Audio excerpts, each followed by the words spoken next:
complex meant at Pi point. Today is our second lecture on complex numbers.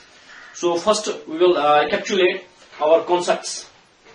We discussed natural numbers. So natural numbers is basically set 1, 2, 3, 4, so on. Okay, this is a set of natural numbers. Then we discussed whole numbers.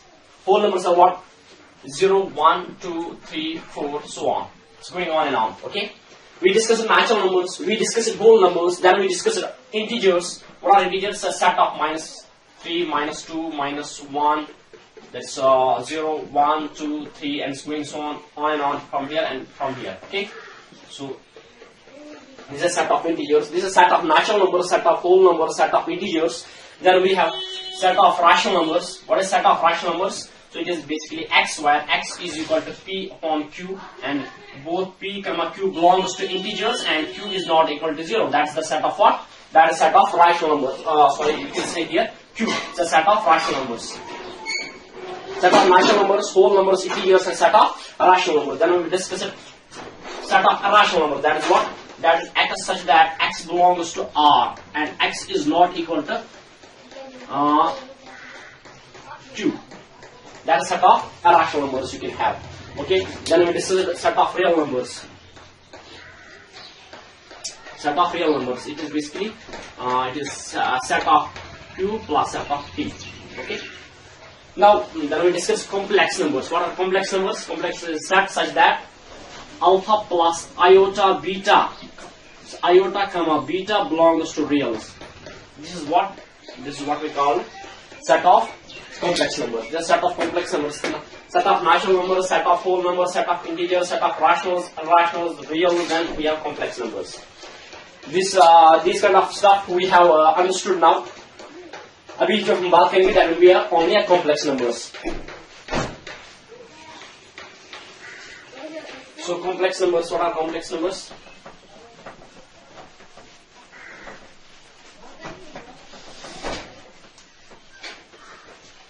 Now if you just look at them, you will come to know that natural numbers are subset of whole numbers, and whole numbers are subset of you could say integers. Integers are subset of rationals, or rationals you can write q.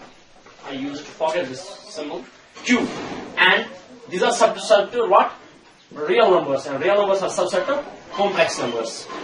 So these are the subsets. So real numbers are subset to complex numbers. So we can say that the origin from which all numbers start, that are the natural numbers, and you can say the umbrella, or you can say the roof or the ceiling of the all number systems are what? Complex numbers. Because if you talk about 2 is a natural number, 2 is a whole number, 2 is a rational number, 2 is an integer, 2 is a real number, 2 is a complex number as well, because we can write 2 plus iota times 0. That's what we talk about the complex numbers.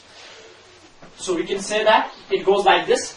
This is a natural number, then we have whole numbers, then we have integers, then we have rationals, then we have reals, then we have complex numbers, like this. This is naturals, wholes, integers, then we have rationals, then we have reals, then we have complex numbers. This is going on this and this. So this is the origin from which all things originate. That's natural numbers. So when we talk about any kind of a number system, we have to just take a reference of a natural number as well, because natural number is, you can say, the main point from which all the thing emerges. It's a central point. It's the epicenter. You can say that. Now we discussed the complex numbers. What is a complex number? A complex number is that kind of a number which exists in the form of alpha plus iota times beta. This is called a complex number. So this alpha and beta belongs to, while alpha comma beta belongs to what? Real numbers. These belongs to real numbers, and z is equal to alpha plus iota times beta. We generally denote the complex numbers by symbol z. So this alpha is called the real part. It's a real part of z. This alpha, and this imaginary part of z is called here beta. And this I is called imaginary unit. This is called imaginary unit. Imaginary unit. And its values, you know that it's a root of -1. Okay. So this is the definition of a complex numbers. Now one thing you should consider here, that is, once there is given that a complex number is purely real. When a complex number is purely real or a complex number is purely imaginary, what does that mean? That means that we are going to discuss here purely complex number, purely real complex number. Purely real complex number. complex number. What is a purely complex number? Purely real complex number. A purely real means which consists only a real part. That means imaginary part will be 0. So that's why we say that purely real complex number. That means when we talk about purely real complex number, we will get that imaginary part of that complex number will be equal to 0. That is called what?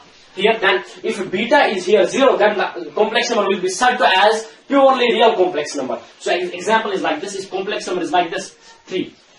This 3 is a purely real complex number. Why? Because its imaginary part is 0, that's iota times 0 you can have. Its imaginary part is here 0. Okay. And anybody will maybe ask you a question, for example, if complex number is equal to 2 plus 3x plus 1 iota. Okay, this is the complex number.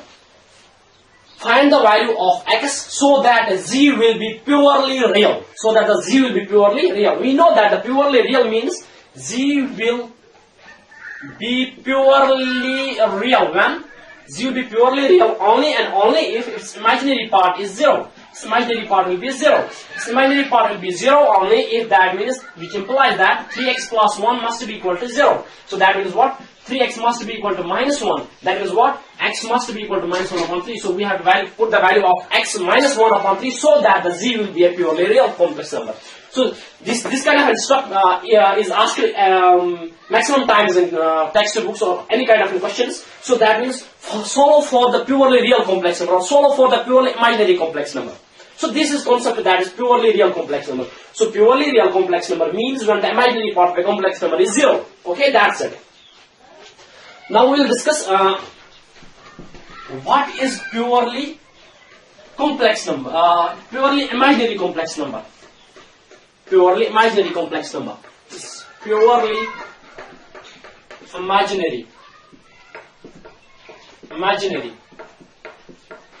complex number. Purely imaginary complex number. What is that? Purely imaginary complex number. And likewise, if we talk about purely real complex number, that is when imaginary part is 0. If we talk about purely imaginary complex number, that means real part is 0, which implies that you can say a real part of z will be equal to 0. Real part of z will be equal to 0. So this is called a purely imaginary number. For example, is like this. This is iota times 7. This is a complex number. This is a complex number here, imaginary part, here real part is 0, you can write 0 plus iota times 7, which is called iota times 7. So this is what, this 0 is, here the real part is 0, so we can say that this is a purely. That is purely imaginary number will consist of I and real number. I and real number only, some multiplicator will be there, okay? So that means z is equal to I times 7, so, or I times anything else, okay? So that is called the purely complex number, purely imaginary complex number. So likewise, we have just hammered here a question. We will frame a question like this: if we solve for the purely complex number, solve for the purely imaginary complex number. For example, z is equal to you can have 4x minus 2, okay, plus iota times 7. So this is a complex number. You have to solve z for purely imaginary complex number.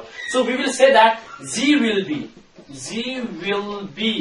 purely imaginary complex number when it will be purely imaginary complex when that means it's imaginary, its real part will be 0. Its real part will be 0. That means, which implies that 4x minus 2 is equal to 0. That means 4x is equal to 2, x is equal to 2 upon 4. So x you can have 2 upon 4, so x will be equal to what? 1 upon 2. So you have to plug the value of x as 1 upon 2 in the main equation, you will get the purely imaginary complex number. We will get the purely imaginary complex number here. That's what we call what? That's we call an purely imaginary complex number. So two things we understood that. What is a complex number? If alpha and beta belongs to real numbers, then combination such a manner that means alpha plus iota times beta gives us a complex number. Okay? While alpha is called the real part, beta is called the imaginary part, I is called the imaginary unit, and its value is root of minus 1. You can say that. So when we talk about the two kinds of complex number, that is one is when we talk about purely real complex number and a purely imaginary complex number. Purely real complex number is that kind of a number which has imaginary part as 0, and purely imaginary complex number is that kind of an imaginary number whose real part is 0. So you just remember this once for all. This is one of the concrete concept as far as concept of complex numbers is concerned. Okay.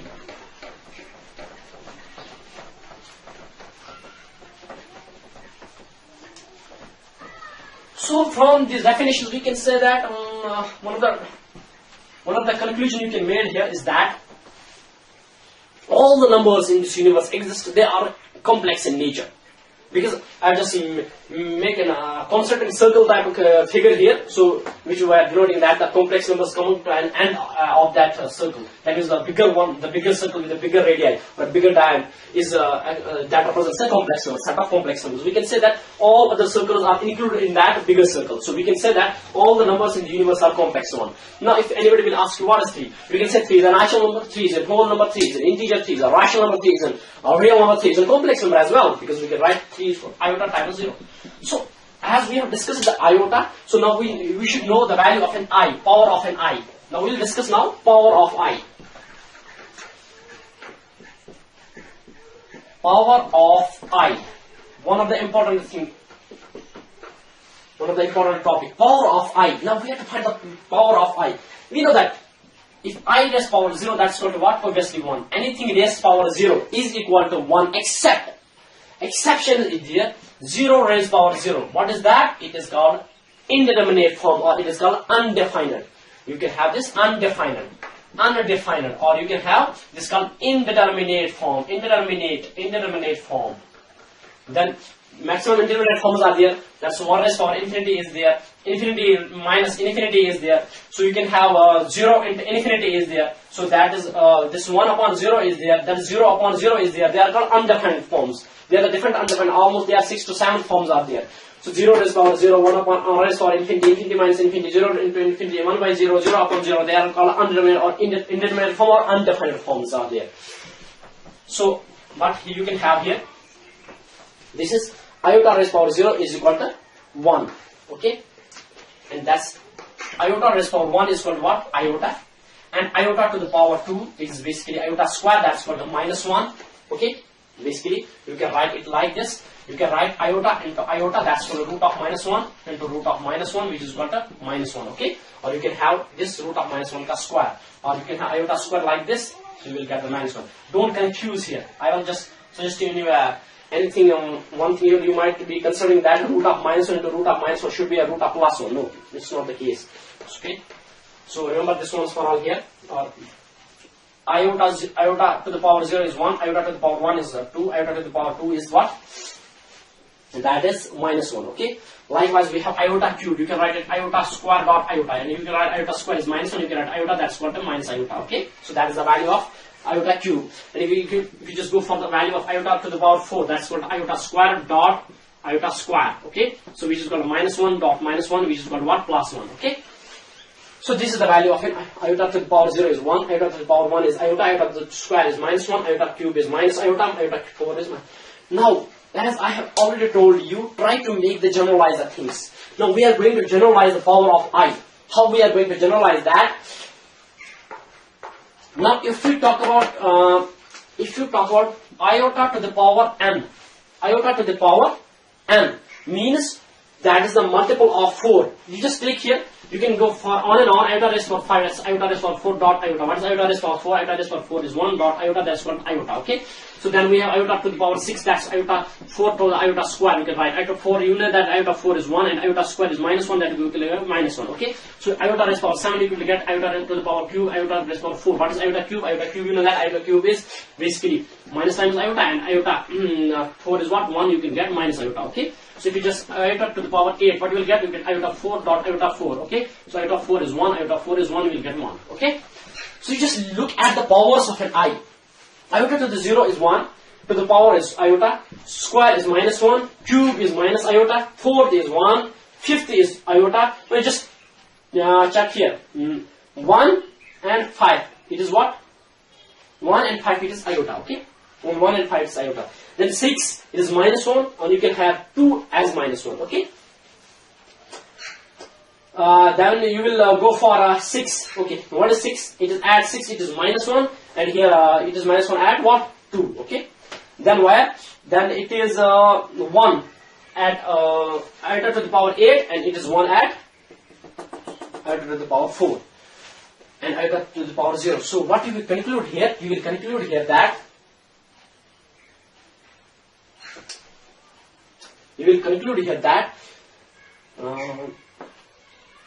the value of I is repeating after a 4. That's iota raised for 4 is 1, iota raised for 8 will be 1, iota raised for 12 will be 1, iota raised for 16 will be 1, iota raised for 20 after a multiple of 4. So if we generalize the thing, iota to the power n is what? Iota to the power n is what? 1. Generalize it once for all. Iota, if there is a power in the multiple of 4, so that means its value will be equal to 1. जब भी iota के ऊपर power जो होगा multiply of 4 होगा, then iota to the power of that power, when the power is in terms of multiple of 4, so that's value will be equal to 1. So if you talk about iota to the power 4 and plus 1, 4 and plus 1, so it will be obviously it's iota to the power 4 and dot iota. You can write it like this, and iota to the power 4, and you know that's equal to 1, so you can have 1 dot iota, which is called iota. Okay, that's what iota we have. Then if you go for what? If you go for what? Iota to the power 4 and plus 2, what is there? It's iota to the power n plus iota square. So, dot iota square. So you will get what? Iota is to the power 4 and is 1, and iota square is what? Minus 1. So you will get what? Minus 1. Okay? So iota to the power 4 and plus 3, what is that? Iota to the power n plus, that's 4 and plus 1, 4 and plus 2, 4 and plus 3. So iota to the power 4 and plus 3, what is that? You can write iota to the power n dot iota cube. So that's called what? 4, and that's equal to 1. And iota cube, you know, iota cube is from here what? Minus iota. You will get what? Minus iota. So you have to remember the values only what? You have to remember the values only.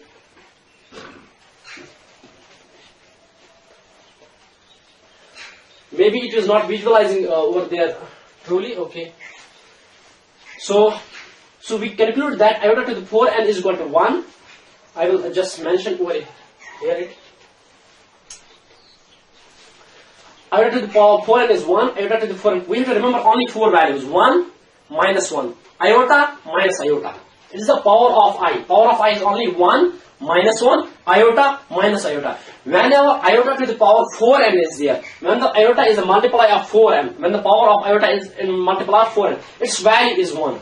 When it is 4n, when it is 4n plus 2, when it is 4n plus 2, then its value is minus 1. 1 and 1, minus 1 clear. When the power of iota is multiple of 4 only, then perfect multiple of 4, then we have what? Then the value of iota is at the time 1. Okay? Then the value of that expression is at the time 1. Okay. When iota is for 4 and plus 2 is there, then the value of that expression is minus 1. When iota raised to power 4 and plus 1 is that, then value is what? Iota. And when the value of, when the power of iota is what? Or the power of I is 4 and plus 3, then the value is there minus I. Okay? When iota to the power 4 n is there, value is 1. When iota to the power 4 n plus 2 is there, the value is minus 1. When the value of iota raised to 4 n plus 1 is there, then the value is iota. When the value of, when the power of iota is 4 n plus 3, then the value is minus iota. That's it. So for 4 n plus 1 is iota, and 4 n plus 2 is minus 1, and 4 n plus 3 is minus iota, and 4 is for n is 1 obviously. So if it is not clearly visualized to you people from that section, I will just put it here in a quick manner. So iota to the power 4n is equal to what? 1. Iota to the power 4n plus 1 is what? 4. It's equal to iota to the 4n dot iota. Okay, that's 4n plus 1. So that is equal to 1 dot iota, which is equal to what? Iota. Okay, so then when we have iota is for 4n plus 2, which is equal to what? Iota 4n dot iota square. That's equal to what? 1 dot iota square. You know minus 1, that's equal to minus 1. Okay, then you have what? Iota to the power 4n plus 3, which is equal to iota to the 4n dot iota to the cube. Okay, so that's what iota is for 4n is 1, and iota cube, you know that iota cube is iota square dot iota, that's called minus iota. That's called minus iota. You will have this minus iota. Okay, or minus I. Only 4 values are there. 1, minus 1. Iota, minus iota. Okay, now remember this. If we have multiple of 4n, that is 1. If we have multiple of 4n and m1, that is also 1, but that will be minus 1. 4n plus m1, that is equal to minus 1. Okay, now even number is there. So when the value of 4n, iota to the power 4n, that's the value is 1. जब भी iota के ऊपर power 4m होगा तो उसका value 1 होगा, जब भी आयोटा के ऊपर पावर 4n+2 के शेप में होगा तो उसका वैल्यू होगा -1।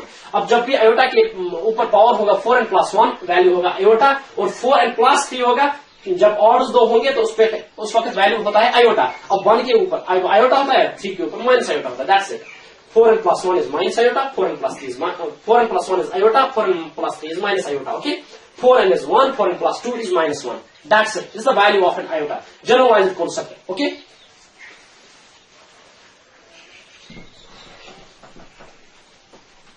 Now, if anybody will ask you, we'll start from fundamental. Find the value of iota to the power 9. How you can find that? So you can write it iota 4 multiply of 2 plus 1. Okay, so that's 8 plus 1, that's 9 basically. It is 4n plus 1, and you know that add 4n and 4n plus 2 value is 1 and -1, and 4n plus 1 and 4n plus 3, that's value is iota and minus iota, so it will be definitely equal to iota. Now you will write also it like this: 4 is iota raised to power 4 dot iota raised to power 4 dot iota. Okay, so iota raised to power 4, you know that's 1. It's 1. Iota is equal to iota. Okay, that's the value of iota here. Okay, now if you talk about what about the iota raised to power 29, then you have to go just put a chain over there, and that will be more cumbersome, and that's a time exhausting one. So what we will do? We will do nearest multiple of 29. Nearest multiple is I think 28. 4 into 7. That's called 4 into 7. That's 28 plus 1. It's called what? And you know that 4 and plus 1 is 4 and plus 1. That's the value is what? Iota. That's it. And if anybody will ask you what about the iota to the power 4 and 101. So you can have nearest multiple of 100. Now 101, that's 100 almost. 4 into 25, that's 100. You can have 4 into 25, that's 100 plus 1 you can take here. So you can have 4 and plus 1, that's iota. The result is simple now. You don't have to go for the messy one. Okay?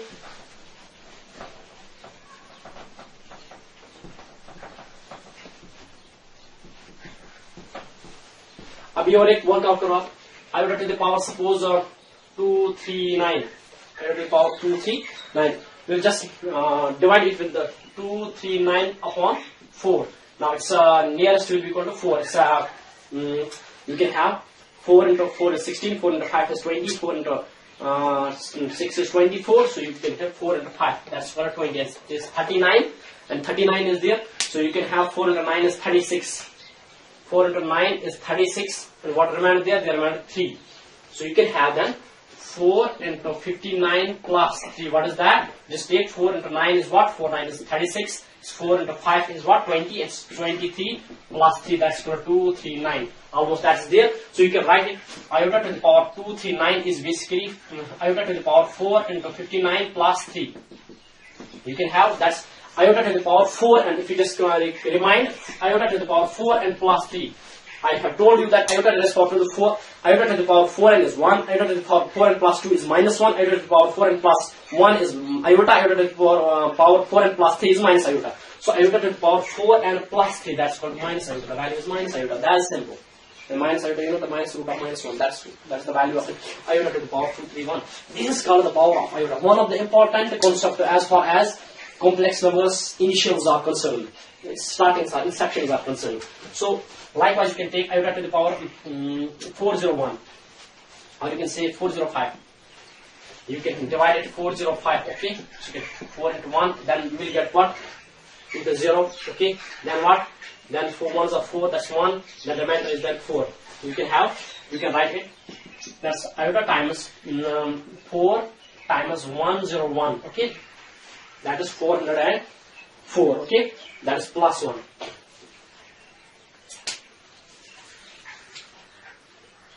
Okay. Okay, that is the remainder is 1. Okay. So then we can write this. There is iota raised to power 4 and plus 1. Iota to the power 4 and plus 1 is that. You can that. Its value is iota. It's simple as that. This is the power of an I. Now you come. Now you just understood the value of what is the basic definition of a complex numbers. Now the power of an I. Now we will discuss algebra of complex numbers. Now, before going to algebra, we will just understand a little bit about square root of negative numbers. Square root of negative numbers.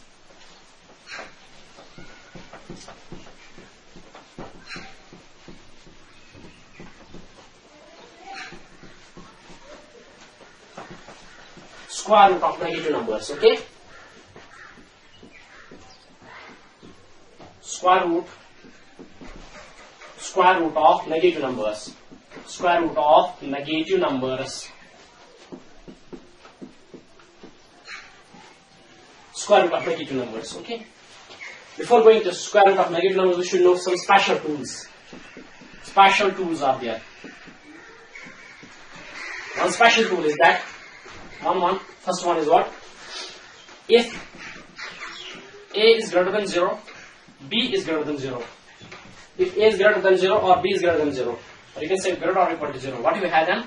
Then you have root of A into root of B for all A, B belonging to reals, okay? Then root of A into root of B is what? Root of AB, okay? Now if you have, it's positive reals, okay? Second case, if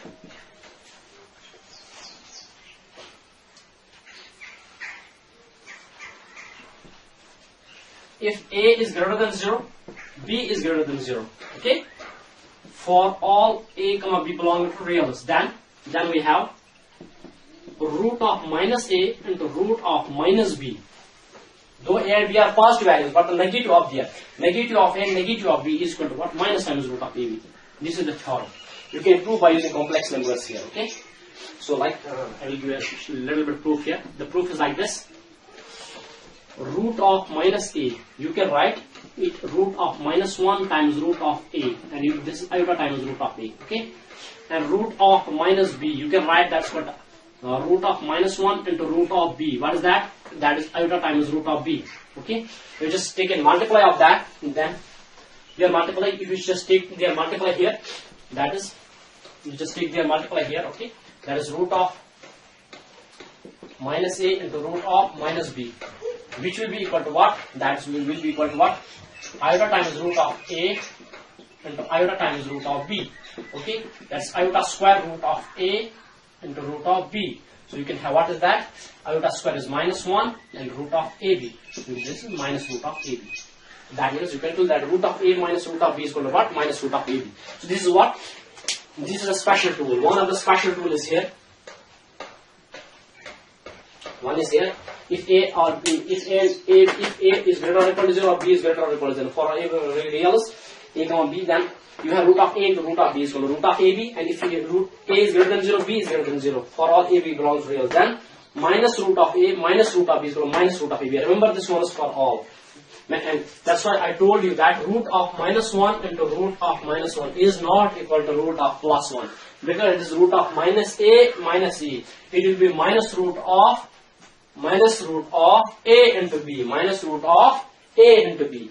What is A there? This is minus A minus A. This is 1 into 1. So which is equal to what? Minus 1. That's equal to minus 2.